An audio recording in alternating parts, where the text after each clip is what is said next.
దేవుని పరిశుద్ధ నామానికి మహిమ కలుగును గాక. మన తండ్రైన దేవుని నుండి మన ప్రభువైన యేసుక్రీస్తు నుండి కృపా సమాధానములు మనందరికీ కలుగును గాక. ఆమేన్.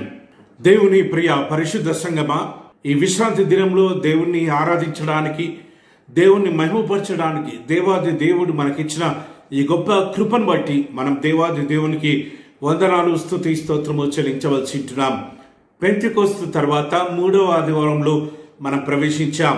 ఈ ఆదివారము పర్యావరణ ఆదివారంగా, ఎన్విరాన్మెంటల్ సండేగా మనం సెలబ్రేట్ చేసుకుంటూ ఉంటాం.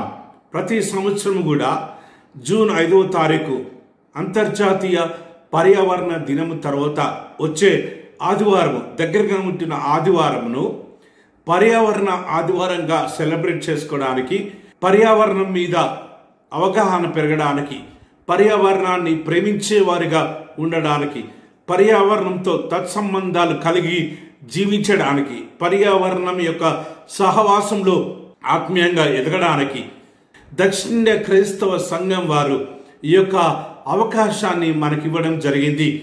ఈ దినం పర్యావరణం మీద అనేకమైన కార్యక్రమాలు సంఘాలలో జరుగుతూ ఉంటాయి. చెట్లను నాటడం, పర్యావరణం గురించి అనేకమైన సదస్సులు ఏర్పాటు చేయడం, సంఘాలలో ఉంటున్న అన్ని విభాగాల వారికి అర్థమయ్యే రీతిలో పర్యావరణం గురించి అనేకమైన కార్యక్రమాలు జరుగుతూ ఉంటాయి. క్విజ్ జరుగుతూ ఉంటుంది, షార్ట్ స్పీచెస్ జరుగుతూ ఉంటాయి. పర్యావరణం మీద అవగాహన పెంచడానికి చిన్నపిల్లల సండే స్కూల్ పిల్లల ప్రోగ్రామ్స్లో, యవనస్తుల ప్రోగ్రామ్స్లో, స్త్రీల ప్రోగ్రామ్స్లో, సంఘంలో ఉంటున్న అన్ని విభాగాల వారికి పర్యావరణం మీద అవగాహన కలగడానికి ఈ ఏర్పాట్లు చేస్తూ ఉంటారు. మందిరాలను కూడా చక్కగా పచ్చదనంతో లేక రకరకాల పూలతో మరి అలంకరించి పర్యావరణాన్ని, దేవుడు మనకు బహుమానంగా ఇచ్చిన పర్యావరణం గురించి ధ్యానం చేస్తూ దేవునికి కృతజ్ఞతాస్తుతులు చెల్లిస్తూ ఉంటారు. ఈ ఆదివారం కూడా పర్యావరణ ఆదివారంగా మనం సెలబ్రేట్ చేసుకోవాల్సి ఉంటున్నాం. దానికి అనుగుణంగా 4 పాఠ్య భాగాలు మనం చదువుకున్నాం. సామెతల గ్రంథం 8వ అధ్యాయము 22వ వచనం నుంచి 31వ వచనం వరకు, దావీదు మహారాజు రచించిన కీర్తనలు 19వ సంకీర్తన, ప్రకటన గ్రంథం 21వ అధ్యాయము మొదటి 8 వచనాలు, పరిశుద్ధుడైన లూకా రాసిన సువార్త 8వ అధ్యాయము 22వ వచనం నుంచి 25 వచనాల వరకు మనం ధ్యానం చేసుకున్నాం. ఈ భాగాలలో ఉంటున్న లోతైన మర్మాలు, ఈ భాగాలలో ఉంటున్న గూఢార్థాలను, ఈ భాగాలలో ఉంటున్న అనేకమైన సత్యాలను, ఈ భాగాలలో ఉంటున్న పర్యావరణానికి సంబంధించిన భాగాన్ని మనం అధ్యయనం చేయడానికి ప్రయత్నం చేద్దాం. మనం ధ్యానం చేస్తూ ఉంటుండగా పరిశుద్ధాత్మ దేవుడు మనకు బయలుపరచాలని, వాక్యంలో ఉంటున్న లోతైన మర్మాలు దేవుడు మనకు బయలుపరచాలని, రానున్న కాలంలో పర్యావరణాన్ని ఏ రీతిగా ప్రేమించాలి, పర్యావరణంతో ఏ రీతిగా తత్సంబంధం కలిగి జీవించాలో, పర్యావరణం యొక్క సహవాసంలో ఆత్మీయంగా ఎదుగుతూ పర్యావరణంతో కలిసి దేవుణ్ణి ఏ రీతిగా స్తుతించాలో దేవుడు మనకు బయలుపరచాలని మనం ప్రార్థన పూర్వకంగా వాక్యాన్ని విందాం. పరిశుద్ధాత్మ దేవుడు హృదయాలను తట్టే దేవుడు, హృదయాలతో మాట్లాడే దేవుడు మనతో కూడా మాట్లాడుతూ ఉంటాడు. ఎక్కడ 2-3 కూడుకొని ప్రభువు నామం పేరిట ఐక్యమవుతారో వారి మధ్యలో నేను ఉంటానని సెలవిచ్చాను. కాబట్టి మన మధ్యలో ప్రభువు ఉన్నాడన్న విశ్వాసంతో మనము దేవుని వాక్యాన్ని వినడానికి ప్రయత్నం చేద్దాం. పర్యావరణం అనేది ప్రకృతి యొక్క పుస్తకం. అది దేవుని దగ్గర నుంచి, దేవుని హస్తగతాల నుంచి మానవుడికి వచ్చిన చక్కటి పుస్తకం. అది నిష్కలంకమైంది, అది కలుషితమైంది కాదు. కలుషితం కానిది, నిష్కలంకమైనది, పరిశుద్ధమైనది, పవిత్రమైనది, మానవ మనుగడ కోసము ఉపయోగపడేది దేవుడు సృష్టించడం జరిగింది. ప్రకృతిని, పర్యావరణం అంతటిని దేవుడు మానవుడికి ఇచ్చి ఫలించి అభివృద్ధి కండి, దీనిని నిందించండి, విస్తరించండి, లోపరుచుకోండి అని దేవుడు ఆదికాండము 1వ అధ్యాయము 28వ వచనంలో మనకు రాయడం జరిగింది. లోపరుచుకోండి అనే పదాన్ని మానవ జాతి దాన్ని తప్పుగా అర్థం చేసుకొని ప్రకృతిని లోపరుచుకుంటూ ప్రకృతిని సర్వనాశనం చేసే దిశగా మానవుడు పరిగెడుతున్న విధానము మనందరికీ తెలుసు. లోపరుచుకోండి అంటే పరిపాలించండి అంటే చక్కగా రానున్న తరాలకు కూడా ఉపయోగపడే రీతిగా, ప్రస్తుత తరానికి ఉపయోగపడుతూ రానున్న తరానికి ఉపయోగపడే రీతిగా ప్రకృతిని భద్రపరుస్తూ, ప్రకృతిని చక్కగా పరిపాలిస్తూ, ప్రకృతి యొక్క వనరులను మరి వినియోగించుకుంటూ దేవుని స్తుతిస్తూ జీవించవలసిన మానవుడు అత్యాశతో ప్రకృతిని సర్వనాశనం చేస్తున్న విధానాన్ని మనం చూస్తుంటున్నాం. ప్రకృతి పవిత్రమైంది, పవిత్రంగా మానవుడికి ఇవ్వబడింది. కాబట్టి ప్రకృతిని పవిత్రంగా మనము చూడవలసి ఉంటున్నాం. గిరిజన తెగ ప్రజలను మనం చూసినట్టయితే ఈ రోజు కూడా ప్రకృతిని ఆరాధిస్తూ ఉంటారు, ప్రకృతిని ప్రేమిస్తూ ఉంటారు. ప్రకృతిని ఆరాధించడం అంటే ప్రకృతిని ప్రేమిస్తూ ఉంటారు. ప్రకృతి పవిత్రమైంది కాబట్టి, ప్రకృతి దేవుని దగ్గర నుంచి వచ్చింది కాబట్టి ప్రకృతికి దగ్గరగా, ప్రకృతిలో ఇమిడిపోయి, ప్రకృతిలో లీనమైపోయి, ప్రకృతిలోనే జీవిస్తూ ప్రకృతితో పాటు దేవుణ్ణి మహిమపరుస్తూ ఉంటారు. రాను రాను రాను రాను ఇలాంటి మంచి విషయాలన్నీ కూడా మరి కనుమరుగైపోయినట్టుగా మనం చూస్తూ ఉంటాం. ఓ 20 సంవత్సరాల క్రితము, ఓ 30 సంవత్సరాల క్రితము మనము చూసినట్టయితే ప్రతి సంవత్సరం కూడా ఒక దినం వర్షాలు పడ్డ తర్వాత, చెట్లన్నీ చక్కగా మొలిచిన తర్వాత అందరూ వెళ్ళి ప్రకృతిలో ఒక దినము ఇల్లును విడిచిపెట్టి, ఓ దినం వారుంటున్న సమాజంను విడిచిపెట్టి అడవిలోకి పోయి, అరణ్యంలోకి పోయి మరి ప్రకృతితో పాటు దేవుని స్తుతిస్తూ అక్కడనే భోంచేసి, అక్కడనే ఆటలాడి, అక్కడనే దేవుని స్తుతించే చక్కటి అలవాట్లు ఉండేవి. కాలక్రమేణా అలాంటి మంచి అలవాట్లు అన్ని కూడా మరి మార్గం తప్పిపోయినట్టుగా మనం చూస్తూ ఉంటున్నాం. ప్రకృతిని మరి చాలా ప్రేమతో, చాలా భక్తితో, చాలా భయముతో ఆది కాలంలో మానవుడు చూసేవాడు, ప్రేమించేవాడు, ప్రకృతికి భయపడేవాడు, ప్రకృతితో కలిసి జీవించడానికి ప్రయత్నం చేసేవాడు. కానీ కాలక్రమేణా సైన్స్ అభివృద్ధి అవుతున్న కొలది, టెక్నాలజీ అభివృద్ధి అవుతున్న కొలది, ఈ అభివృద్ధి బాటలో మానవుడు ప్రయాణిస్తున్న విధానంలో ప్రకృతిని సర్వనాశనం చేస్తూ ప్రకృతికి మానవుడి యొక్క నిలయానికి మధ్యలో ఓ అగాధాన్ని సృష్టించుకోవడం జరిగింది. అందుకే అభివృద్ధి మీదనే ఎక్కువగా కాన్సన్ట్రేట్ చేస్తూ అభివృద్ధి దిశగా ప్రయాణించే విధానంలో మానవుడు ప్రకృతికి మరి వినాశనకరంగా, ప్రకృతిని నాశనం చేసే దిశలోకి మానవుడు జీవిస్తున్నట్టుగా మనము ప్రస్తుత కాలంలో చూస్తుంటున్నాం. అభివృద్ధి అనే మాటలో మరి ప్రకృతిని నాశనం చేస్తూ పెద్ద పెద్ద భవనాలు, పెద్ద పెద్ద ఇండస్ట్రీస్, మరి పెద్ద పెద్ద వాటిని నిర్మిస్తూ సృష్టికి, ప్రకృతికి ఆటంకకరంగా జీవిస్తూ ఉంటున్నాడు. అభివృద్ధి అనే పదాన్ని ఉపయోగిస్తూ పెద్ద పెద్ద భవనాలు, మరి పెద్ద పెద్ద నిర్మాణాలు, మరి nuclear wars, rockets, helicopters, nuclear bombs, మరి మైనింగ్ తవ్వకాలు, భూగర్భంలో ఉంటున్న సంపదను వెలికి తీసే ఉద్యమంలో మరి ఇలాంటివి ఎన్నో చేపడుతూ ప్రకృతికి, పర్యావరణానికి ఆటంకకరంగా తన యొక్క అభివృద్ధిని జరిగిస్తున్న విధానాన్ని మనం చూస్తుంటున్నాం. ఈ యొక్క అభివృద్ధి కోణంలో మానవుడు ప్రయాణిస్తూ అనేకమైన ఇండస్ట్రీస్ ని స్థాపించడం జరిగింది. ఆ ఇండస్ట్రీస్ ద్వారా వచ్చే పొగ, ఆ ఇండస్ట్రీస్ ద్వారా వచ్చే ఇలాంటి కలుషితమైన నీరు, కలుషితమైన పొగ, కలుషితమైన ధ్వనుల ద్వారా ప్రకృతి అతలాకుతలం అవుతున్న విధానము మనం చూస్తూ ఉంటున్నాం. గ్లోబల్ వార్మింగ్ ప్రతి సంవత్సరం కూడా పెరుగుతున్న విధానాన్ని మనం చూస్తుంటున్నాం. సముద్ర మట్టము మరి పెరుగుతున్న విధానం మనం చూస్తుంటున్నాం. ఈ రీతిగా ప్రకృతి సంపదను మానవుడు విపరీతంగా ఆర్జిస్తుంటున్నాడు. కాబట్టి ప్రకృతి సంపదను విపరీతంగా మానవుడు దోచుకుంటున్నాడు. కాబట్టి అతివృష్టి, అనావృష్టి జరుగుతూ ఉంటున్న సందర్భాలను మనం చూస్తూ ఉంటున్నాం. ఈ రీతిగా ప్రకృతిని విపరీతంగా దోచుకుంటున్న విధానంలో కొంతమంది ధనికులు ధనవంతులు అవుతూ ఉంటున్నారు, కానీ ప్రకృతినే నమ్ముకొని సృష్టినే నమ్ముకొని జీవిస్తున్న అమాయక గిరిజన ప్రజలకు, పేద ప్రజలకు, రైతులకు, మహిళలకు, స్త్రీలకు అనేక విధాలుగా నష్టం జరుగుతున్న విధానాన్ని మనం చూస్తుంటున్నాం. ఎందుకు అంటే వారందరూ ప్రకృతి మీద జీవించే బిడ్డలు, ప్రకృతి మీద ఆధారపడుతూ బ్రతుకుతున్న బిడ్డలకు విపరీతమైన నష్టం జరుగుతున్న విధానాన్ని మనం చూస్తుంటున్నాం. మరి ఇండస్ట్రీస్ నుంచి వెలువడుతున్న వ్యర్థ పదాల ద్వారా నదులు కలుషితం కావడము, ప్రకృతి కలుషితం కావడము, గాలి కలుషితం కావడము, నీళ్లు కలుషితం కావడము, ఇవన్నీ మనం చూస్తూ ఉంటున్నాం.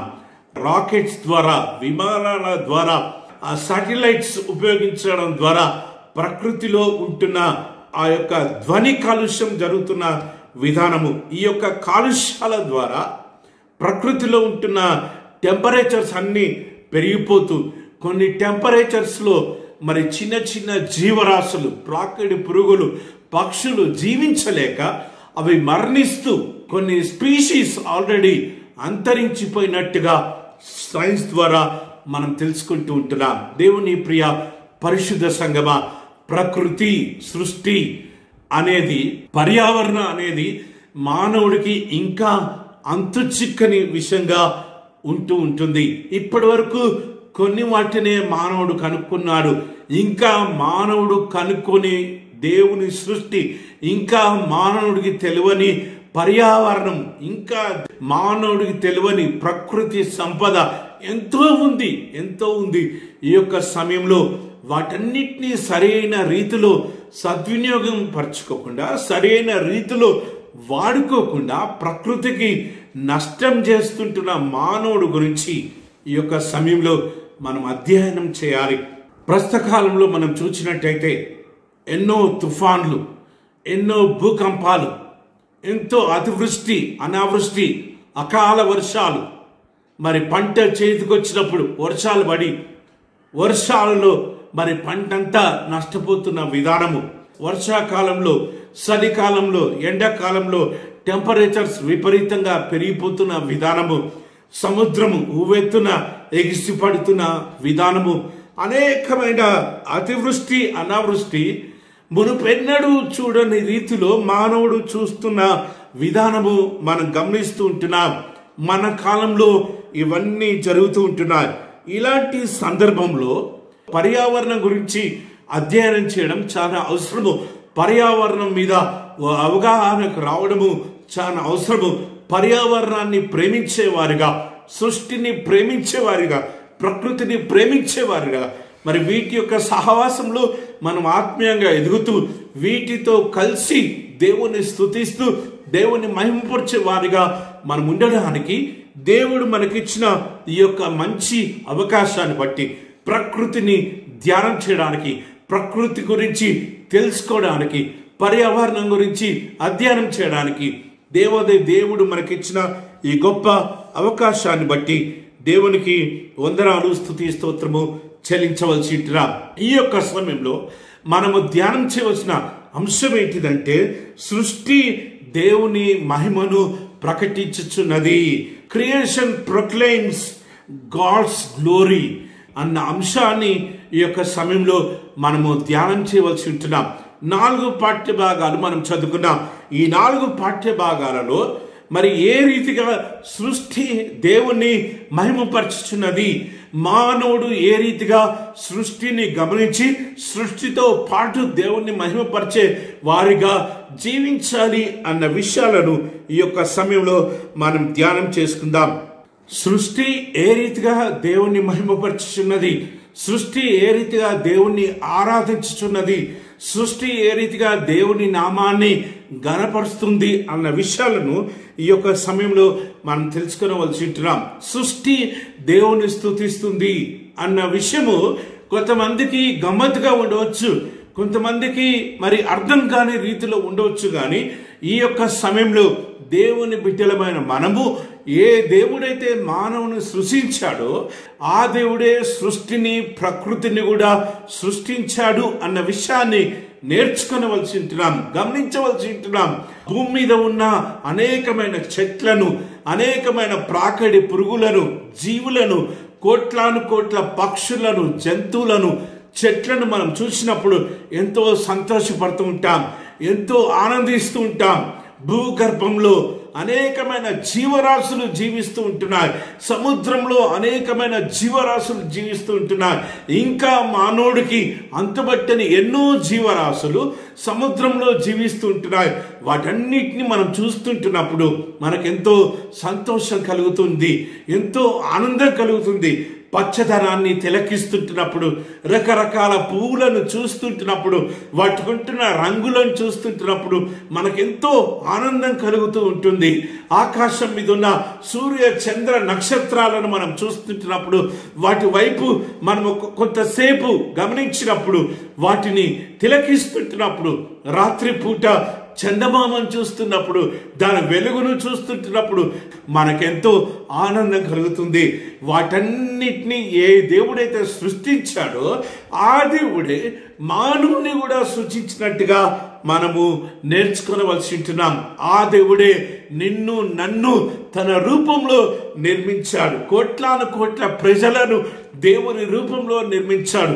చిత్రం ఏంటిదంటే, ఎన్ని కోట్ల మంది ప్రపంచంలో ఉన్నారో వాటన్నిటిలో మనకుంటున్న కంటి చుట్టూ ఉంటున్న నరాల పోలిక ఇంకొకరికి ఉండదంట. మనకుంటున్న థంబ్ ఇంప్రెషన్స్, మన వేళ్లకుంటున్న ఆ యొక్క గీతలు ఇంకొకరికి ప్రపంచంలో ఉండవంట. అంత గొప్పగా దేవుడు సృజించినట్టుగా మనము నేర్చుకుంటూ ఉంటున్నాం. సైన్స్ ఎంత పెరుగుతూ ఉంటుందో, సైన్స్ ద్వారా దేవుని యొక్క సృష్టిని తెలుసుకొని, దేవుని యొక్క ప్రకృతిని చూస్తూ, దేవుని యొక్క పర్యావరణంలో జీవిస్తూ దేవుణ్ణి స్తుతించకుండా ఉంటున్న మనకు ఈ యొక్క సమయంలో దేవుడు నేర్పుతున్న పాఠం ఏంటిదంటే, ప్రకృతి దేవుణ్ణి స్తుతిస్తూ ఉంది, ప్రకృతి దేవుణ్ణి మహిమపరుస్తుంది, ప్రకృతి దేవుణ్ణి ఘనపరుస్తుంది. కాబట్టి మానవులమైన మనము ప్రకృతిని చూసి నేర్చుకొని దేవునికి భయపడి, దేవుని మాట వింటూ, దేవుని ఆజ్ఞ ప్రకారం జీవిస్తూ రానుంటున్న కాలంలో ప్రకృతితో పాటు, ప్రకృతితో కలిసి దేవుని స్తుతించేవారిగా మనం ఉండాలని ఈ యొక్క సమయంలో దేవుని వాక్యం ద్వారా మనమందరము హెచ్చరించబడుతున్నాం. మనం చూద్దాం సామెతల గ్రంథము 8వ అధ్యాయము 22వ వచనం నుంచి 33 వచనాలు మనం చూసినట్టయితే, ఇక్కడ జ్ఞానం గురించి భక్తుడు మాట్లాడుతూ ఉంటున్నాడు. జ్ఞానం గురించి మాట్లాడుతూ ఆ జ్ఞానమే యేసు క్రీస్తు ప్రభు అని తెలియజేస్తూ ఉంటున్నాడు. ఆ జ్ఞాని అయిన యేసు క్రీస్తు ప్రభు సృష్టి ఆరంభం నుంచి తండ్రి అయిన దేవునితో కలిసి సృష్టి నిర్మించే విధానంలో, మానవుని నిర్మించే విధానంలో పాలు పొందినట్టుగా సొలొమోను మహారాజు మన జ్ఞాపకం చేస్తుంటున్నాడు. ఈ అధ్యయనంలో ఉంటున్న ట్రినిటేరియన్ కాన్సెప్ట్ని, త్రిత్వం యొక్క త్రియేక దేవుణ్ణి మనకు చూపిస్తూ ఉంటున్నాడు. ఏ రీతిగా కుమారుడైన దేవుడు, ఏ రీతిగా తండ్రి అయిన దేవుడు, ఏ రీతిగా పరిశుద్ధాత్ముడైన దేవుడు, వారు ఇంత చక్కటి ప్రకృతిని, ఇంత చక్కటి పర్యావరణాన్ని, ఇంత చక్కటి సృష్టిని సృజించి, మానవులను సృజించి దేవుడు ఈ ప్రకృతి యావత్తును మానవుడికి ఇచ్చాడు.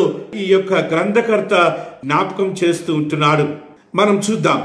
ఎట్లనగా, జ్ఞానము లేని వారులారా, మీరెన్నాళ్ళు జ్ఞానం లేని వారుగా ఉండకూడదురు. అపహాసకులారా, మీరెన్నాళ్ళు అపహాసం చేయించు ఆనందిద్దరు. బుద్ధిహీనులారా, మీరెన్నాళ్ళు జ్ఞానము అసహించుకుందరు. నా గద్దింపు విని తిరుగుడి, ఆలకించుడి. నా ఆత్మ మీ మీద కుమరించెదను, నా ఉపదేశం మీకు తెలిపెదను. నేను పిలువగా మీరు వినకపోతిరి, నీ చేయి చాపగా ఎవరినూ లక్ష్య పెట్టకపోయిరి. నేను చెప్పిన బోధ ఏమీ మీరు వినక త్రోసివేసితిరి. నేను గద్దింపగా లోబడకపోతిరి. ఈ యొక్క సమయంలో సొలొమోను మహారాజు రాస్తూ ఉంటున్నాడు. ప్రకృతిని చూసి, ప్రకృతి ద్వారా కలుగుతున్న మార్పులను చూసి, ప్రకృతి యొక్క డిసిప్లిన్ చూసి, ప్రకృతి యొక్క క్రమాన్ని చూసి మానవుడు ఇంకా ఏమి నేర్చుకోకుండా, మానవుడు ఇంకా దేవుని మీద ఆధారపడుతూ జీవించకుండా, మానవుడు తన తప్పులను తెలుసుకోకుండా, ఈ జ్ఞానాన్ని చూసి దేవునికి భయపడుతూ జీవించకుండా జీవిస్తూ ఉన్నాడని జ్ఞాని అయిన సొలొమోను రాస్తూ ఉంటున్నాడు. మీరు ఇంకెన్నాళ్ళు జ్ఞానం లేని వారుగా జీవిస్తారు, మీరు ఇంకెన్నాళ్ళు అపహాసం చేస్తూ బ్రతుకుతారు, మీరు ఇంకెన్నాళ్ళు బుద్ధిహీనులుగా జీవిస్తారు. ప్రకృతిని చూసి నేర్చుకోండి, ప్రకృతిలో జరుగుతున్న మార్పులను చూసి బుద్ధి కలిగి జీవించండి. ప్రకృతి ఏ రీతిగా దేవుని మాట వింటుందో, ప్రకృతి ఏ రీతిగా తన ధర్మం తప్పకుండా ప్రతి దినము తన ధర్మాన్ని పాటిస్తుందో, ఇవన్నీ చూసి మీరు జ్ఞానాన్ని తెచ్చుకొని జీవించండి. నా మాటకు మీరు లెక్క చేయకుండా, నా మాటకు ఇంకెన్నాళ్ళు తిరుగుబాటు చేస్తారు, నేను పిలువగా మీరు ఇంకెన్నాళ్ళు వినకుండా ఉంటారు, నేను చెయ్యి చాపగా మీరు ఇంకెన్నాళ్ళు లక్ష్య పెట్టరు అని సొలొమోను మహారాజు ద్వారా దేవుడు ఈ సమయంలో మనతో మాట్లాడుతుంటున్నాడు. వాక్యం వింటున్న ప్రియా స్నేహితులారా, ప్రకృతి ద్వారా మనము తెలుసుకోవాల్సిన విషయాలు ఎన్నో ఉన్నాయి. దేవుని యొక్క గొప్పతనము, దేవుని యొక్క సర్వాన్ని సృష్టించిన విధానము, దేవుని యొక్క సర్వజ్ఞాని అయిన విధానము, దేవుని యొక్క సర్వశక్తిమంతమైన విధానాన్ని మనము ఎన్నో విషయాలను తెలుసుకోవలసి ఉంటున్నాం. ఈ భాగంలో సొలొమోను మహారాజు ఏం జ్ఞాపకం చేస్తుంటున్నాడంటే, దేవుని యొక్క సర్వజ్ఞానాన్ని సృష్టి జ్ఞాపకం చేస్తుంది. దేవునికున్న జ్ఞానాన్ని, దేవునికున్న ఆ మహత్వాన్ని, దేవునికున్న మరి గొప్పతనాన్ని, దేవునికున్న గొప్ప జ్ఞానాన్ని సృష్టి మన జ్ఞాపకం చేస్తూ, సృష్టి దేవుని స్తుతిస్తుంది అని సొలొమోను మహారాజు మన జ్ఞాపకం చేస్తుంటున్నాడు.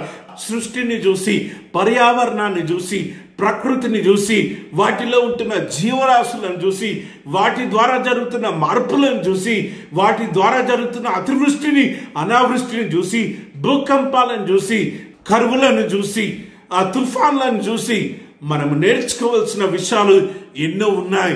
దేవునికి భయపడవలసిన విషయము ఎంతో ఉంది.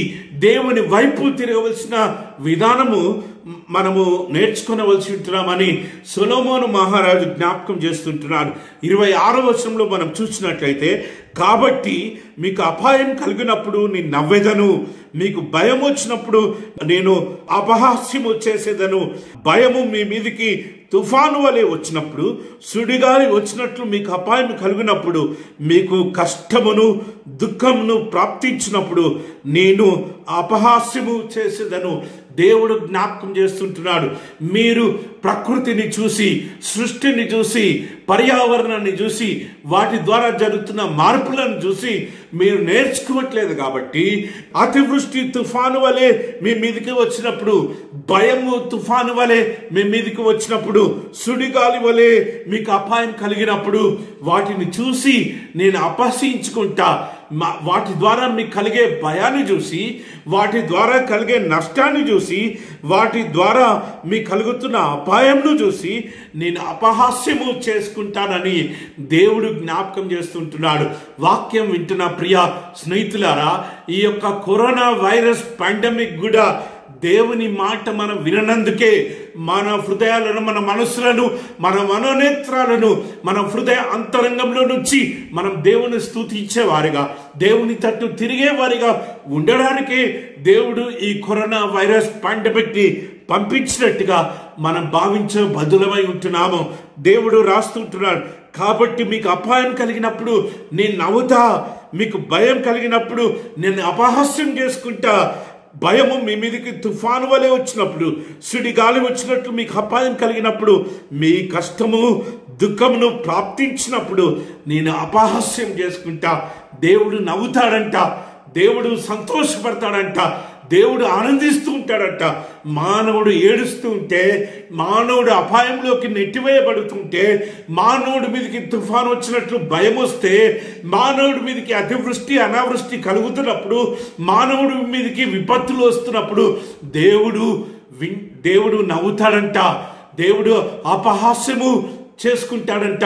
ఎందుకు అంటే దేవుని వాక్యాన్ని మనం వినకుండా, దేవుని జ్ఞానాన్ని మనం గమనించకుండా, ప్రకృతిలో, పర్యావరణంలో, సృష్టిలో జరుగుతున్న మార్పులను మనం గమనించకుండా, ఆ మార్పుకు అనుగుణంగా మన జీవితాలను మలుచుకొని, ఆ మార్పుకు అనుగుణంగా మన అలవాట్లను మలుచుకొని, ప్రకృతిని ప్రేమించేవారిగా జీవిస్తూ, ప్రకృతికి హాని తలపెట్టేవారిగా మనం ఉండకుండా, మనము ప్రకృతికి భయంకరమైన హాని తలపెడుతున్నాం కాబట్టి ఆ తట్టుకొని దేవుడు మానవుడి మీద విపత్తులను తీసుకొస్తున్నట్టుగా మనం ఈ యొక్క వాక్యం ద్వారా మనం తెలుసుకుంటున్నాం. తుఫాను మన మీదకి వచ్చినప్పుడు, సుడిగాలి మన మీదకి వచ్చినప్పుడు, అపాయాలు మన మీదకి వచ్చినప్పుడు, విపత్తులు మన మీదకి వచ్చినప్పుడు, అప్పుడు మనం మొరపెడితే దేవుడు అపహాస్యము చేసుకుంటాడంట. వాక్యం వింటున్న ప్రియ స్నేహితులారా, అపాయం కలిగినప్పుడు మాత్రమే మనము దేవునికి మొరపెట్టే వారిగా మనం ఉండకుండా, దేవుని వైపు చూస్తూ, దేవుణ్ణి నిత్యము స్తుతిస్తూ, కష్టంలోను, ఇరుకులోను, ఇబ్బందులోను, సంతోషంలోను, ఆనందంలోను దేవుని స్తుతించేవారిగా, దేవుని మహిమపరిచేవారిగా, దేవుని ఘనపరిచేవారిగా మనం జీవించవలసి ఉంటున్నామన్న సంగతి సొలొమోను మహారాజు జ్ఞాపకం చేస్తుంటున్నాడు. అప్పుడు వారు నన్ను గూర్చి మొరపెట్టుదురు గాని నేను ప్రత్యుత్తరం ఇయ్యకుందును, నన్ను శ్రద్ధగా వెతుకుదురు గాని వారికి నేను కనపడకుందును. విపత్తు కాలం వచ్చినప్పుడు, భయము పుట్టినప్పుడు, అపాయం పుట్టినప్పుడు వారు నా దగ్గరకు వచ్చి మొరపెడతారు, నా దగ్గరకు వచ్చి కన్నీరు గారుస్తారు, నాతో సమయం గడుపుతారు. కానీ ఆ సమయంలో నేను వారి ప్రార్థన వినా, వారి మొర వినా, వారికి ప్రత్యుత్తరం ఇవ్వకుండా నేను ఉంటాను. నన్ను శ్రద్ధగా వెతుకుతారు కానీ నేను కనబడకుండా ఉంటానని దేవుడు జ్ఞాపకం చేస్తుంటున్నాడు. జ్ఞానము వారికి అపహాస్యమాయను, యెహోవా యందు భయభక్తులు కలిగి ఉండుట వారికి ఇష్టము లేకపోయాను. దేవుడు వ్యాజ్యమాడుతుంటున్నాడు. జ్ఞానము అపహాస్యమైపోయింది. దేవుని జ్ఞానాన్ని, ప్రకృతిని చూసి, సృష్టిని చూసి, పర్యావరణాన్ని చూసి, దేవుని జ్ఞానాన్ని బట్టి దేవుని స్తుతించే వారిగా మనం జీవించకుండా, దేవుని జ్ఞానాన్ని అర్థం చేసుకోకుండా, ప్రకృతి ద్వారా మనకు నేర్పించబడుతున్న పాటల ద్వారా మన మనోనేత్రాలను మనం తెలుసుకొని మనం జీవించకుండా, ఇంకా అత్యాశతో ప్రకృతిని సర్వనాశనం చేస్తుంటున్నాం. కాబట్టి యెహోవా యందు భయభక్తులు కలిగి ఉండుట వారికి ఇష్టం లేదు. దేవుని మాట విని, వాక్యాన్ని అన్వేషణ చేసి, వాక్యం ద్వారా పర్యావరణాన్ని సరి అయిన రీతిలో పరిపాలించేవారిగా ఉండకుండా, పర్యావరణాన్ని భావితరానికి బహుమానంగా అందించేవారిగా ఉండకుండా, పర్యావరణాన్ని నాశనం చేసేవారిగా మనం ఉంటున్నాం. కాబట్టి దేవుని యొక్క కోపాగ్నికి మనం గురి అయిపోతుంటున్నాం. జ్ఞానము వారికి అపహాస్యమాయను, యెహోవా యందు భయభక్తులు కలిగి ఉండుట వారికి ఎంత మాత్రము ఇష్టం లేకపోయాను. నా ఆలోచన విననోళ్ళకపోయి, నా గద్దింపునకు వారు కేవలము తృణీకరించింది. నా ఆలోచన వారు వినలేదు, నా గద్దింపును తృణీకరించారు. కాబట్టి నేను వారి మొర వినా, వారి ప్రార్థన వినా, వారి వెతికినా నీ కనపడా అని దేవుడు జ్ఞాపకం చేస్తుంటున్నాడు. వాక్యం వింటున్న ప్రియ స్నేహితులారా, దేవుని ఆలోచన మేరకు జీవించబద్ధులమై ఉంటున్నాం. ఈ యొక్క సృష్టిలో, ఈ యొక్క పర్యావరణంలో మనమే అనుకుంటే సరిపోదు. మనతో పాటు అనేకమైన మూగ జీవులు జీవిస్తూ ఉన్నారు. దేవుడు సృష్టించిన జీవులు, జీవరాశులు జీవిస్తూ ఉన్నాయి. చెట్లు, చేమలు, ఎగరే పక్షులు, ప్రాకిడి పురుగులు, సముద్రంలో ఉంటున్న జీవరాశులు, సూర్య చంద్ర నక్షత్రాలు, ఇవన్నీ జీవిస్తూ ఉంటున్న సంగతి మనం గుర్తెరిగి, వాటిలో మనము ఒకలము అన్న సత్యాన్ని గుర్తెరిగి, వాటి మీద బాధ్యత దేవుడు మనకిచ్చాడు అన్న సత్యాన్ని గుర్తెరిగి, ఆ బాధ్యతను సరి అయిన రీతిలో నిర్వహించే వారిగా మనం ఉండాలని ఈ సమయంలో దేవుని వాక్యం చేత మనమందరము హెచ్చరించబడుతున్నాం. కాబట్టి వారు తమ ప్రవర్తన కలిగిన ఫలము అనుభవించేదరు. మనం ఏ రీతిగానైతే సృష్టిని లోపరుచుకుంటున్నామో, మిగతా జీవరాశుల గురించి ఆలోచన చేయకుండా, మిగతా సృష్టి గురించి ఆలోచన చేయకుండా, మిగతా ప్రకృతి గురించి ఆలోచన చేయకుండా, మిగతా పర్యావరణం గురించి ఆలోచన చేయకుండా, మనము అనే స్వార్థము చేత మనము సృష్టి యావత్తును ఏ రీతిగా లోపరుచుకుంటూ సృష్టిని మరి సర్వనాశనం చేస్తూ ఉంటున్నామో, మన ప్రవర్తనలో మార్పు లేదు కాబట్టి ఆ ప్రవర్తనకు తగిన ప్రతిఫలము అనుభవించి తీరుతారు అని జ్ఞాని అయిన సొలొమోను ద్వారా దేవుడు జ్ఞాపకం చేస్తుంటున్నాడు. ఇకనైనా మనం మేల్కొని, ఇకనైనా మన మనోనేత్రాలు తెరిచి దేవుడు సృష్టించిన సృష్టి మీద ప్రేమ కలిగి ఆ సృష్టిని బాధ్యతాయుతంగా పరిపాలించేవారిగా, సృష్టిని సంరక్షించేవారిగా, సృష్టిని కాపాడేవారిగా, సృష్టిని భద్రపరిచేవారిగా మనం ఉండాలని ఈ సమయంలో దేవుని వాక్యము మనల్ని హెచ్చరిస్తుంది. రెండవ భాగంలో మనం చూసినట్టయితే ప్రకటన గ్రంథం 21వ అధ్యాయము మొదటి 8 వచనాలు మనం చదువుకున్నాం. ఈ భాగంలో మనం ఏం నేర్చుకుంటున్నామంటే ప్రకృతి దేవుడు మరి సర్వాంతరామి అని తెలియజేస్తున్న విధానాన్ని మనం చూస్తూ ఉంటున్నాం. God is eternal. Creation proclaims that God alone is eternal. దేవుడే సర్వాంతరామి, దేవుడే నిత్యము జీవించేవాడు, దేవుని ఆధీనంలోనే సర్వం ఉంది అని ప్రకృతి మానవుడికి జ్ఞాపకం చేస్తుంది అనే భాగాన్ని మనం చూస్తుంటున్నాం. యోహాను భక్తుడు జరగబోయే సంగతులను చూస్తూ ఆ పరలోకంలో జరుగుతున్న దృశ్యాలను రాస్తూ ఉంటున్నాడు. రాస్తూ అంతటా నేను క్రొత్త ఆకాశంను క్రొత్త భూమిని చూచితిని. మొదట ఆకాశంను మొదట భూమి గతించిపోయిను, సముద్రము ఇంకా లేదు. నూతన ఆకాశమును నూతన భూమిని నూతనమైన వాటిని యోహాను భక్తుడు చూస్తున్నట్టుగా రాస్తున్నాడు. మానవుడి యొక్క దురాశకు, మానవుడి యొక్క అతివృష్టికి లోనైపోయి, మానవుడి యొక్క దురాశకు లోనైపోయి ప్రకృతి ఏ రీతిగా కలుషితమైపోయిందో, నీరు ఏ రీతిగా కలుషితమైపోయిందో, గాలి ఏ రీతిగా కలుషితమైందో, ఏ రీతిగా ప్రకృతి యావత్తు అపవిత్రమైపోయిందో దేవుడు గమనించి మానవుని బట్టి సృష్టిని కూడా దేవుడు సర్వనాశనం చేసినట్టుగా మనం బైబిల్ గ్రంథంలో చూస్తుంటున్నాం. ఎందుకు అంటే అపవిత్రమైంది దేవునికి ఇష్టం లేదు కాబట్టి, అపవిత్రమైన వాటి దగ్గర దేవుడు ఉండడు కాబట్టి, అపవిత్రమైనవి దేవుని దగ్గర ఉండవు కాబట్టి దేవుడు తిరిగి నూతన సృష్టిని, నూతన ఆకాశాన్ని, నూతన భూమిని, నూతన సూర్య చంద్ర నక్షత్రాలను దేవుడు సృష్టించినట్టుగా మన బైబిల్ గ్రంథంలో చూస్తుంటున్నాం. మొదట ఆకాశము, మొదట భూమి, మొదట సముద్రము గతించిపోయిను, అవేమీ లేవంట.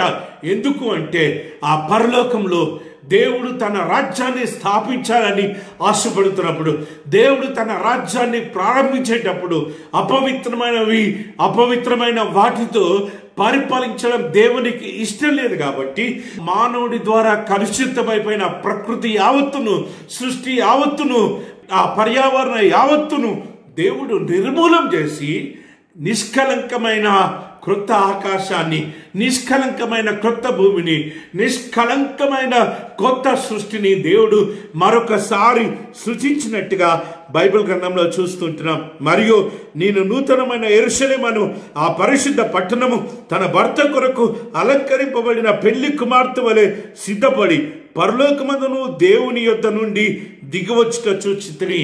అప్పుడు ఇదిగో దేవుని నివాసము మనుషులతో కూడా ఉన్నది, ఆయన వారితో కాపురం ఉండెను, వారాయన ప్రజలై ఉందరు, దేవుడు తానే వారి దేవుడై ఉండి వారికి తోడై ఉండును. యోహాను భక్తుడు పరలోకంలో జరుగుతున్న దృశ్యాన్ని చూస్తుంటున్నాడు. క్రొత్త ఆకాశము, క్రొత్త భూమి, క్రొత్తవన్నీ సృజించబడిన తర్వాత దేవుడే ఆ ప్రజల మధ్య జీవిస్తూ, దేవుడు వారిని పరిపాలిస్తున్నట్టుగా, దేవుడు వారితో జీవిస్తున్నట్టుగా, వారు దేవునితో జీవిస్తున్నట్టుగా, దేవుడే వారికి తోడై ఉన్నట్టుగా మరి అక్కడ చూస్తూ ఉంటున్నాడు. 4వ వచనాన్ని చూసినట్టయితే ఆయన వారి కన్నుల నుండి ప్రతి బాష్ప బిందును తుడిచివేయును. మానవుడి యొద్ద నుంచి ప్రతి బాష్ప బిందును దేవుడు తుడిచివేస్తూ ఉంటున్నాడు. దుఃఖాన్ని, వేదన ఇవన్నీ అనుభవించిన మానవుడు దేవుని యొక్క నూతన సృష్టిలో జీవిస్తున్నప్పుడు, నూతన ప్రకృతిలో జీవిస్తున్నప్పుడు, నూతన పర్యావరణంలో దేవునితో కలిసి జీవిస్తున్నప్పుడు మానవుడు ఆనంద బాష్పాలు కాస్తూ ఉంటున్న సమయంలో దేవుడు వారి బాష్పాలను తుడిచివేస్తుంటున్నాడంట. మరణము ఇక ఉండదు. అక్కడ మరణం అనేది లేదు. నిత్యము దేవునితో జీవిస్తూ ఉంటారు. అది ప్రకృతే కావచ్చు, అది సృష్టి కావచ్చు, అది పర్యావరణమే కావచ్చు, అది జీవరాశులే కావచ్చు, అది ప్రాకడి పురుగులే కావచ్చు, పక్షులే కావచ్చు, చెట్లే కావచ్చు, చేమలే కావచ్చు, సముద్రంలో ఉంటున్న జీవరాశులే కావచ్చు, మానవుడే కావచ్చు. మరణము ఇక లేదంట. దుఃఖమైనను, ఏడ్పైనను, వేదనైనను ఇక ఉండదు. అక్కడ దుఃఖము, వేదన, బాధ ఉండదంట.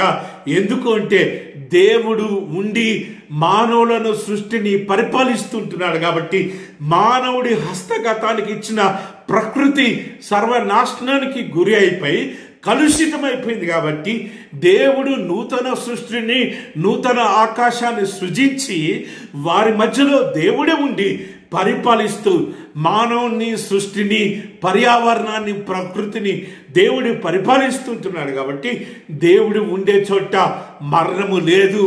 దేవుడు ఉండే చోట దుఃఖము లేదు. దేవుడు ఉండే చోట ఏడ్పు లేదు.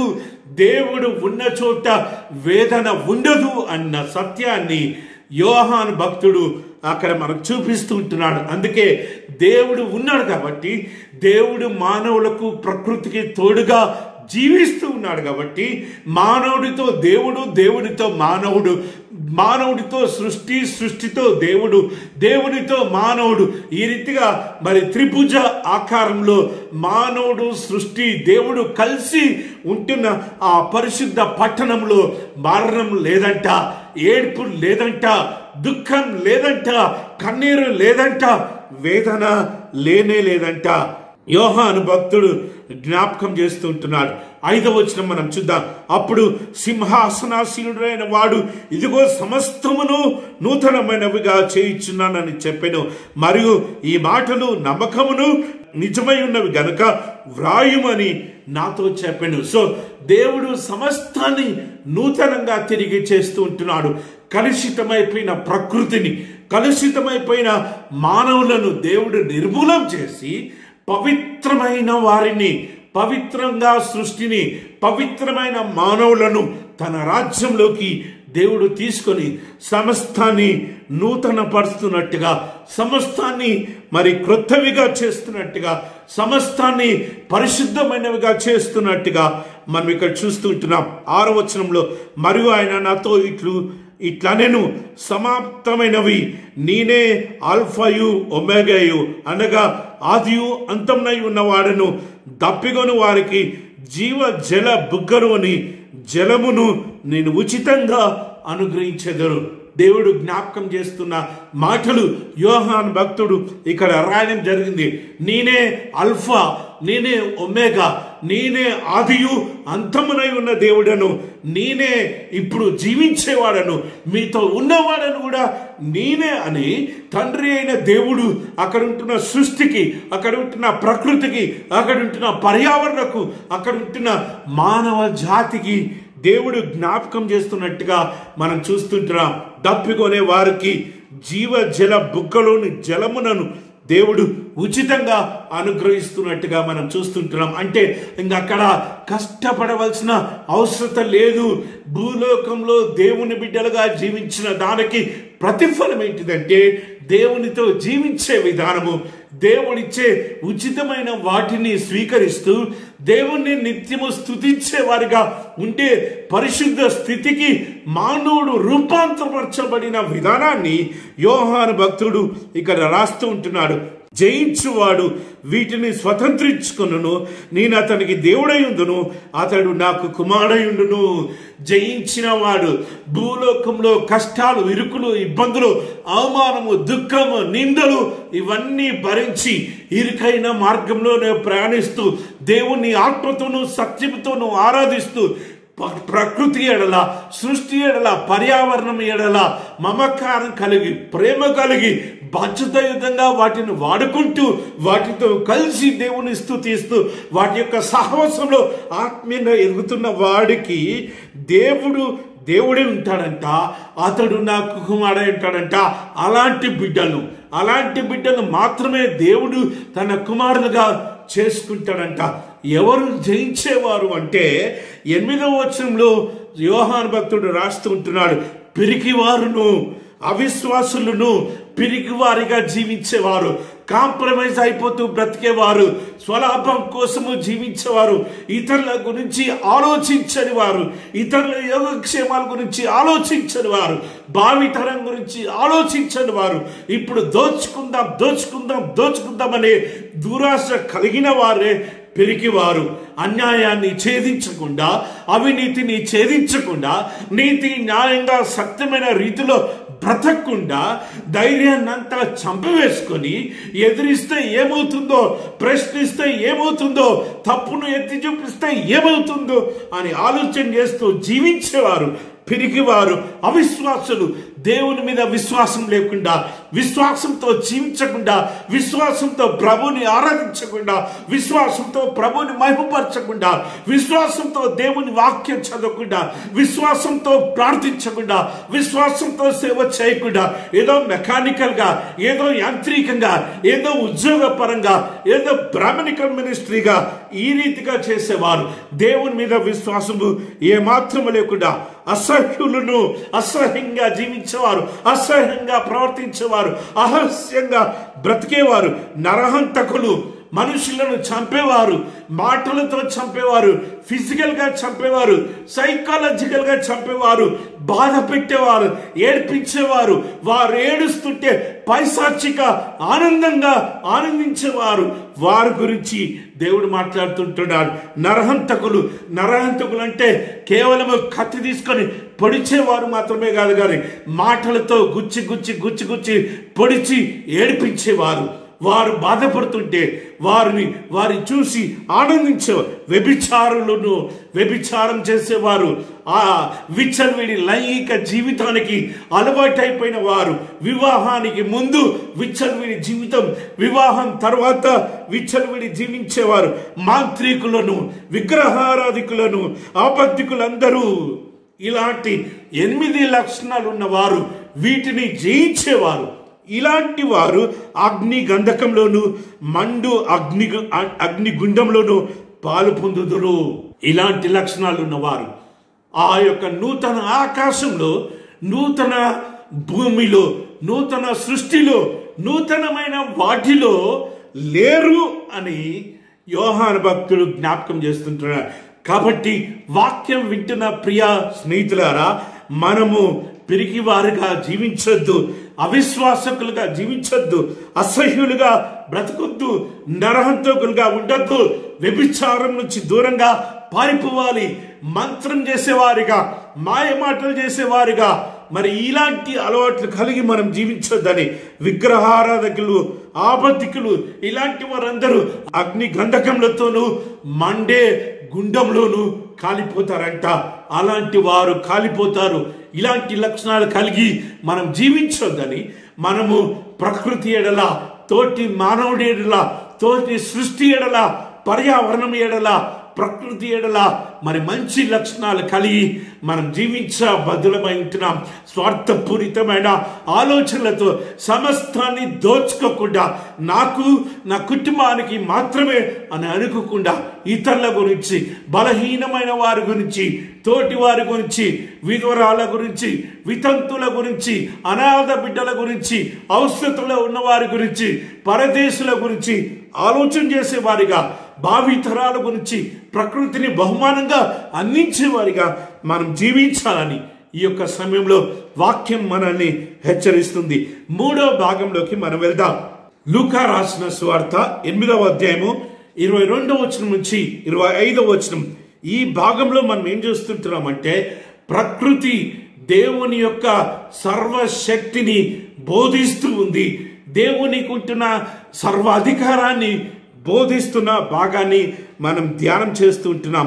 ఇక్కడ లూకా సువార్తికుడు యేసుక్రీస్తు ప్రభుని దేవుని కుమారుడిగా చూపించడానికి దేవునికి సర్వ అధికారము ఇవ్వబడింది అన్న సత్యాన్ని ప్రకటించడానికి, బోధించడానికి ఈ యొక్క మరి వృత్తాంతాన్ని ఇక్కడ రాసినట్టుగా మనం చూస్తుంటున్నాం. ఎలాంటి శక్తులు దేవునికి ఇవ్వబడ్డాయో, యేసుక్రీస్తు ప్రభుకి ఏ రీతిగా శక్తి ఉందో మరి ఇక్కడ రాయడం జరిగింది. మరి ఒక నాడు ఆయన తన శిష్యులతో కూడా ఒక దోణి ఎక్కి సరస్సు అద్దరికి పోదామని వారితో చెప్పెను. వారు ఆ దోణెను త్రోసి బయలుదేరి వారు వెళ్ళుచుండగా ఆయన నిద్రించెను. అంతలోనే గాలి వాన సరస్సు మీద వచ్చి దోణె నీళ్లతో నిండినందున వారు అపాయకరమైన స్థితిలోకి ఉండిరి. దేవుని ప్రియ పరిశుద్ధ సంగమా, యేసుక్రీస్తు ప్రభు అవతలి అద్దరికి వెళ్తామని శిష్యులతో చెప్పినప్పుడు దోణెను సిద్ధం చేసి మరి అవతలి అద్దరికి ప్రయాణం అవుతున్నట్టుగా మనం చూస్తుంటున్నాం. బహుశా యేసుక్రీస్తు ప్రభుల వారు బాగా అలసిపోయి ఉండవచ్చు. శరీరానికి అలసట కావాలని చెప్పి, శరీరానికి విశ్రాంతి కావాలని యేసయ్య తలంచి వారు ప్రయాణిస్తున్న సమయంలో యేసుక్రీస్తు ప్రభు నిద్రించాలని బహుశా ఆశపడి ఉండొచ్చు. కానీ అంతలోనే గాలి తుఫాను రావడము, ఆ గాలి తుఫాను ద్వారా సముద్రంలో ఉంటున్న నీరన్నీ కూడా ఆ దోణి మీదకి రావడము, ఆ దోణి మునిగే అపాయకరమైన పరిస్థితిలోకి వచ్చినప్పుడు వారు యేసుక్రీస్తు ప్రభుని లేపుతూ ఉంటున్నారు. గనుక ఆయన యుద్ధకు వచ్చి ప్రభువా నశించిపోతున్నామని చెప్పి ఆయనను లేపిరి. ఆయన లేచి గాలిని నీటి పొంగును గద్దింపగానే అవి అణిగి నిమ్మలమాయను. సమస్యలు, ఇరుకులు, ఇబ్బందులు వచ్చినప్పుడు మనము దేవుని దగ్గరికి వెళ్ళాలి, యేసయ్య దగ్గరికి వెళ్ళాలి. ఇక్కడ గాలి తుఫాను వచ్చింది, దోణి మునిగిపోయే పరిస్థితి ఏర్పడ్డది. ఏం చేయాలో శిష్యులకు తెలియదు కాబట్టి వారు యేసయ్య దగ్గరికి వచ్చినట్టుగా మనం చూస్తూ ఉంటున్నాం. దేవుని ప్రియ పరిశుద్ధ సంగమా, సమస్యలు నీ నుంచి నా నుంచి మరి విడిపించుకోవడానికి మన శక్తి చాలదు. సమస్యల వలయంలో నుంచి దుష్టుడు వేసే అగ్ని బాణాలను జయించాలి అంటే, ఇరుకులు ఇబ్బందులు తట్టుకొని మనం జీవించాలి అంటే మన యొక్క పునాది యేసు అనే బండ మీద స్థిరంగా ఉండాలని ఈ భాగం ద్వారా మనం నేర్చుకుంటున్నాం. సమస్యల వలయంలో మనం చిక్కుకున్నప్పుడు, ఇరుకులు ఇబ్బందులు మన ఆత్మీయ జీవితంలో వస్తూ ఉంటున్నప్పుడు మనం వెళ్ళవలసింది మానవుల దగ్గర కాదు, మనం కన్నీరు కార్చవలసింది మానవులతో కాదు కానీ యేసయ్య దగ్గరికి వెళ్తే ఆ శక్తివంతమైన దేవుడు, ఆ సర్వశక్తి అయిన దేవుడు మన ముందుంటున్న సమస్యలన్నీ పటాపంచలు చేసి మబ్బు తొలగిపోవునట్లు, మంచు వీడిపోవునట్లు దేవుడు వాటన్నిటినీ తీసివేసే దేవుడు. ఇక్కడ కూడా అదే జరిగింది. శిష్యులు చేసిన మంచి పని ఏంటిదంటే, వారు చేసే ప్రయత్నం అంతా చేసిన తర్వాత కూడా ఆ దోణి మునిగిపోతున్న సమయంలో యేసయ్య దగ్గరికి పరిగెత్తుకొని వచ్చి ప్రభువా మనము నశించిపోవచ్చున్నామని ఆయనతో చెప్పినప్పుడు యేసయ్య వెంటనే లేచి గాలిని, నీటిని, తుఫాన్ని గద్దించినట్టుగా మన బైబిల్ గ్రంథంలో చూస్తుంటున్నాం. గాలిని, నీటిని, తుఫాన్ని గద్దించే సర్వశక్తివంతమైన దేవుని దగ్గరికి మనం వెళ్ళాలి. సృష్టి దేవుని మాట వింటుంది కానీ మానవుడే దేవుని మాట వినట్లే. యేసయ్య గద్దించిన వెంటనే సముద్రము నిమ్మలమైపోయింది, గాలి నిమ్మలమైపోయింది, తుఫాను నిమ్మలమైపోయింది, అలలు నిమ్మలమైపోయాయి. అలలు నిమ్మలమైపోయిన తర్వాత మరి వారందరూ సురక్షితంగా ముందుకు సాగిపోయినట్టుగా మనం చూస్తుంటున్నాం. మన నావలో యేసయ్య ఉన్నంత కాలము మనకు ఏ అపాయము సమీపించదు. దేవుని ప్రియ పరిశుద్ధ సంగమా, ఏ అపాయము మనకు తటస్థించదు అని దేవుని వాక్యం ఈ సమయంలో మనతో మాట్లాడుతుంది. సృష్టిని గద్దించిన దేవుడు మరి ఆ దురాత్మ శక్తులను, సాతాను శక్తులను, మంత్రతంత్ర శక్తులను కూడా గద్దించే సమర్థుడు. సర్వము ఆయన ఆధీనంలో ఉంది అని లూకా సువార్తికుడు ఈ సమయంలో వారు జ్ఞాపకం చేస్తూ ఉంటున్నాయి. ఏ రీతిగానైతే ప్రకృతి, ఏ రీతిగానైతే పర్యావరణము, ఏ రీతిగానైతే సృష్టి దేవుని మాట విన్నదో మనం కూడా దేవుని మాట విని జీవించినట్టయితే మన బ్రతుకులు ఆశీర్వదించబడతాయి. మన సేవా జీవితంలో అద్భుతాలు జరుగుతుంటాయి, ఆశ్చర్య కార్యాలు జరుగుతూ ఉంటాయి. ప్రకృతి మానవుడికి సేవ చేస్తూ ఉంటుంది.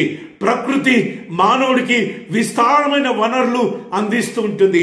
ప్రకృతి ఎప్పుడు కూడా అతివృష్టి అనావృష్టి జరిగించదు.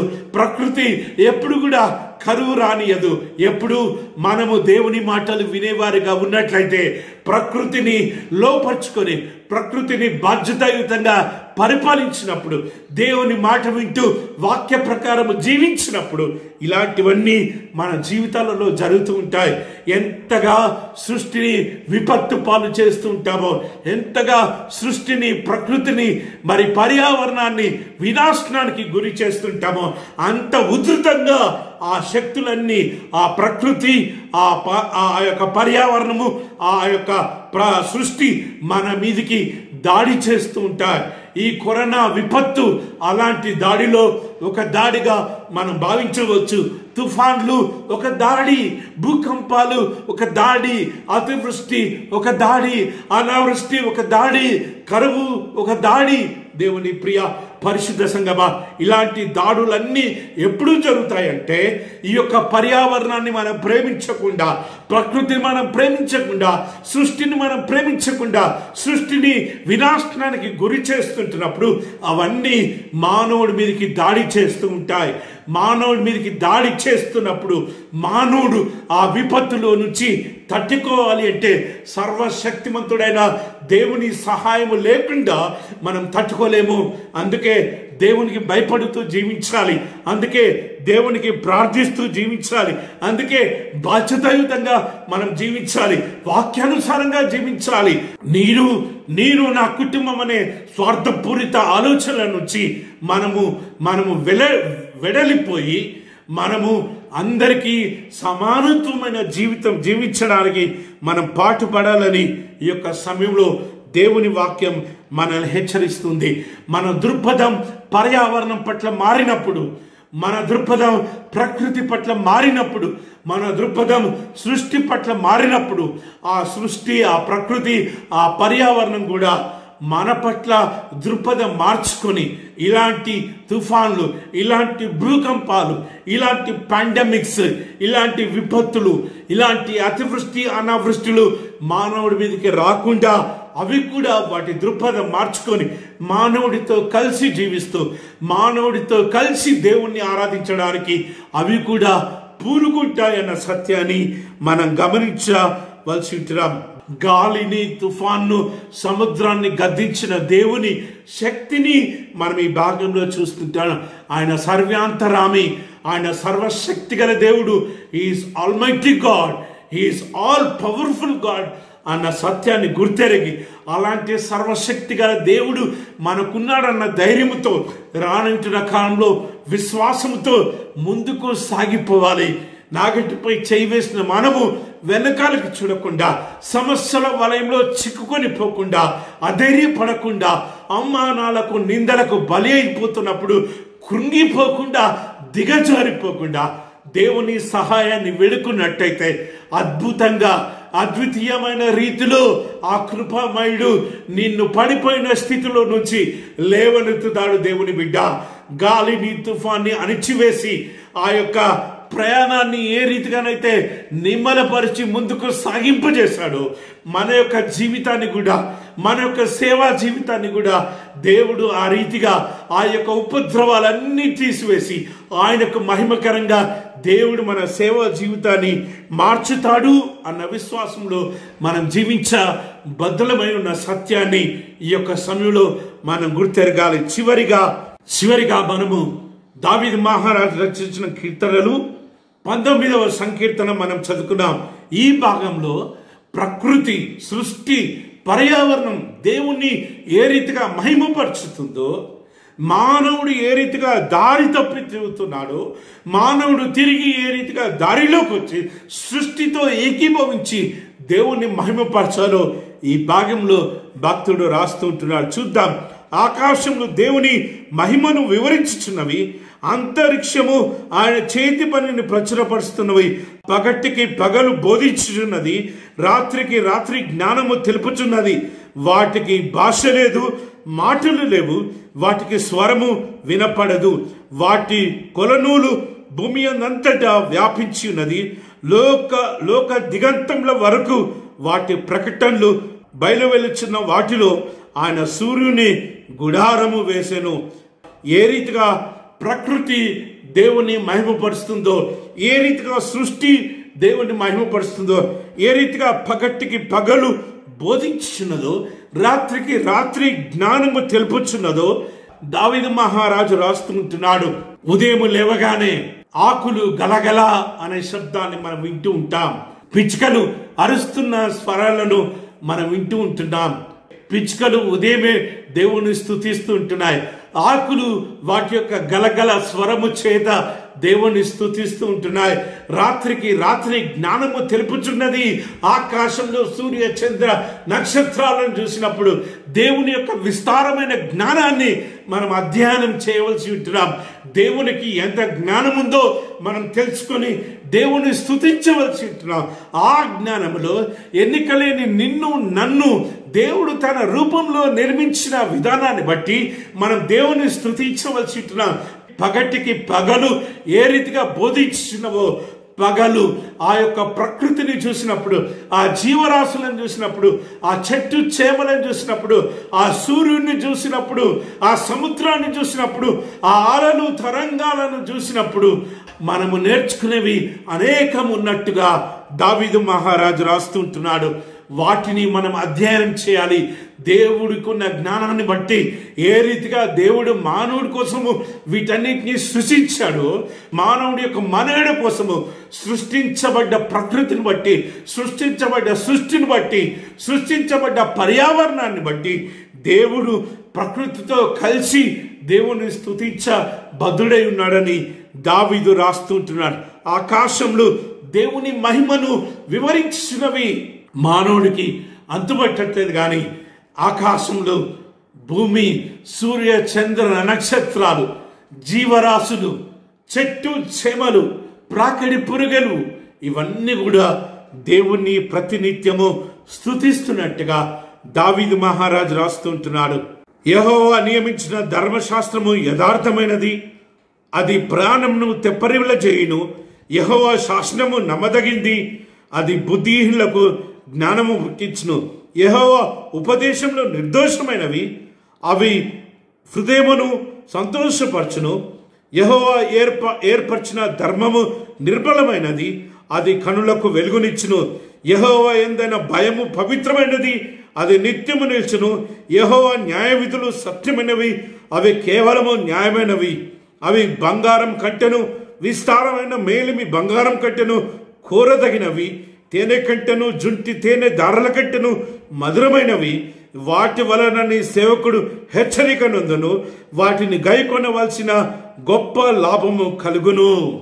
దావీదు మహారాజు రాస్తుంటున్నాడు దేవుని ధర్మశాస్త్రం గురించి, దేవుని వాక్యాల గురించి, దేవుని కట్టడల గురించి, దేవుని ఆజ్ఞల గురించి దావీదు రాస్తూ ఉంటున్నాడు. ఏ రీతిగా బంగారం కంటెను, జుంటి తేనె దారల కంటే అవి మధురమైనవో దావీదు మహారాజు రాస్తుంటున్నాడు. దేవుని ఆజ్ఞలు గైకొన్న వాడికే ఆ జుంటి తేనె దారల కంటే మధురమైన విషయము అర్థమవుతుంది అని దావీదు మహారాజు రాస్తుంటున్నాడు.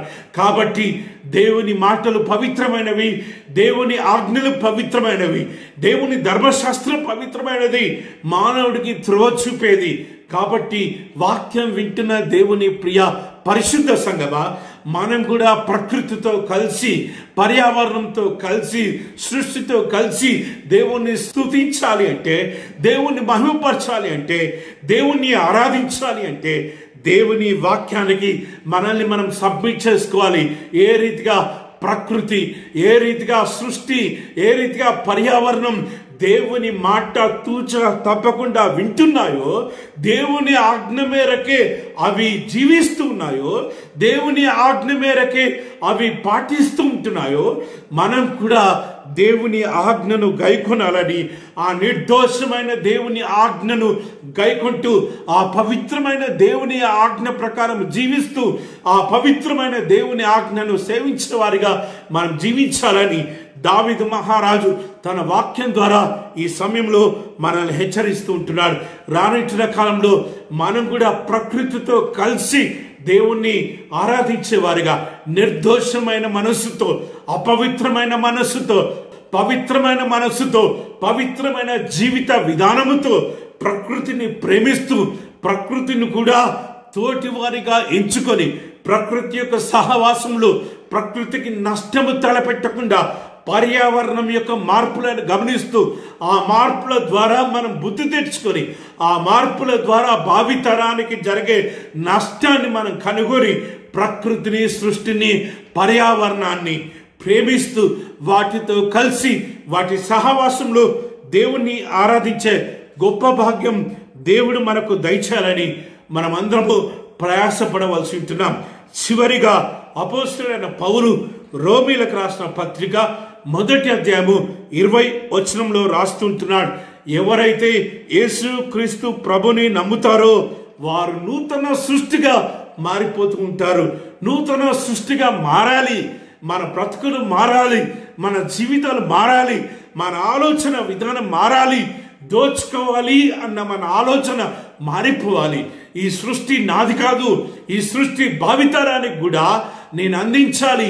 ఈ సృష్టిని నేను బ్రతికినంత కాలము వాడుకొని ఈ సృష్టిని యథావిధిగా భావితరానికి అందించే బాధ్యత నా మీద ఉంది అన్న సత్యాన్ని మానవుడు రూపాంతరపరచబడి నూతన సృష్టిగా మారిపోయి పర్యావరణ ప్రేమికుడిగా మారిపోయి పర్యావరణాన్ని ప్రేమిస్తూ పర్యావరణం యొక్క యోగక్షేమాలు తలంచేవాడిగా జీవించాలని దేవుని వాక్యం హెచ్చరిస్తుంది.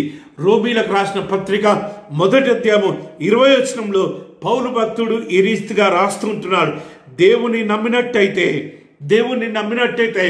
ఏ రీతిగా ఆకాశంలో మహా ఆకాశంలో ఏ రీతిగా సృష్టి ప్రకృతి పర్యావరణం దేవుణ్ణి స్తుతిస్తుందో, దేవుణ్ణి మహిమపరుస్తుందో వారు కూడా దేవుణ్ణి నమ్మేవారు ఆ ఆకాశము మహా ఆకాశాలు దేవుని స్తుతించే విధానంలో వాటితో కలిసి దేవుని స్తుతించాలి అని అపోస్తలుడైన పౌలు రాస్తుంటున్నాడు. మహా ఆకాశాలతో కలిసి సూర్య చంద్ర నక్షత్రాలతో కలిసి ప్రకృతితో సృష్టితో పర్యావరణంతో కలిసి సమస్త జీవరాశులతో కలిసి ఆకులతో చెట్ల చేమలతో కలిసి దేవుని స్తుతిస్తూ దేవుని గణపరుస్తూ రానున్న కాలంలో పర్యావరణాన్ని కాపాడుతూ పర్యావరణాన్ని భద్రపరుస్తూ పర్యావరణాన్ని స్వార్థపూరితంగా వాడుకోకుండా పర్యావరణం యొక్క వనరులు ప్రస్తుత కాలంలో మనం వాడుకొని భావితరానికి భద్రపరిచే వారిగా మనం ఉండాలని అలాంటి గొప్ప భాగ్యం దేవుడు మనందరికీ దయచేయునుగాక. ఆమేన్. తల నుంచి ప్రార్థన చేద్దాం. ప్రేమ నమ్మకం గల మా యేసయ్య, మా పరలోక ప్రజ, పర్యావరణము ఏ రీతిగా దేవుని స్తుతిస్తుంది, మరి మేము ఏ రీతిగా దేవుని స్తుతించాలి, పర్యావరణంతో కలిసి ఏ రీతిగా దేవుణ్ణి ఆరాధించాలో నీ వాక్యం ద్వారా మాతో బయలుపరిచినందుకు స్తోత్రం. గొప్ప దేవుడా, సూర్య చంద్ర నక్షత్రాలు నానా సముద్ర తరంగాలు ఏ రీతిగా నీ మాట వింటున్నాయో మేము కూడా నీ మాటకు లోబడి నీ ధర్మశాస్త్రానికి లోబడి మా జీవితాలు సరిచేసుకోవడానికి నీ కృప దయచేయమని ప్రార్థన చేస్తున్నా. ఆ నూతన ఆకాశము, ఆ నూతన భూమి, ఆ నూతన సృష్టిలో సర్వము నూతనమైన వాటిలో నానా జీవించే మనుషులలో మేము కూడా మా జీవితాలను నూతనపరచుకొని యేసయ్య రక్తంలో మా జీవితాలను కడుక్కొని నూతన బిడ్డలుగా రూపాంతరపరచబడి ఆ నూతన మనస్సు, నూతన బుద్ధి, నూతన జ్ఞానంతో నిన్ను ఆరాధిస్తూ హృదయాంతరంగంలో నుంచి నిన్ను మహిమపరుస్తూ పర్యావరణంతో కలిసి నీ నామాన్ని ధ్యానం చేస్తూ ఆ పరిశుద్ధ పట్టణంలో స్థానం పొందేవారిగా మమ్మలను రూపాంతరపరచమని ప్రార్థన చేస్తున్నా. అగ్ని గుండాన్ని దాటుకొని ఆ పరిశుద్ధ పట్టణంలో నాయన నీతో కలిసి జీవించే గొప్ప భాగ్యం మా అందరికీ దయచేయమని ఈ పాండమిక్ కాలంలో నాయన ఏ తెగులు మా గుడారాల మీద సమీపించకుండా గొప్ప దేవుడా నీ కాపుదల భద్రత మా అందరికీ దయచేయమని ఘనత మహిమ ప్రభావాలు మీకే చెల్లిస్తూ యేసు పరిశుద్ధ నామమున ప్రార్థన చేస్తున్నాము తండ్రి, ఆమెన్. మన తండ్రి అయిన దేవుని ప్రేమ, మన ప్రభు అయిన యేసు క్రీస్తు యొక్క కృప, పరిశుద్ధాత్మ దేవుని యొక్క నడిపింపు, కాపుదల, సంరక్షణ, పోషణ మనందరికీ ఇప్పుడు ఎల్లప్పుడు సదాకాలము తోడైనను గాక. ఆమెన్.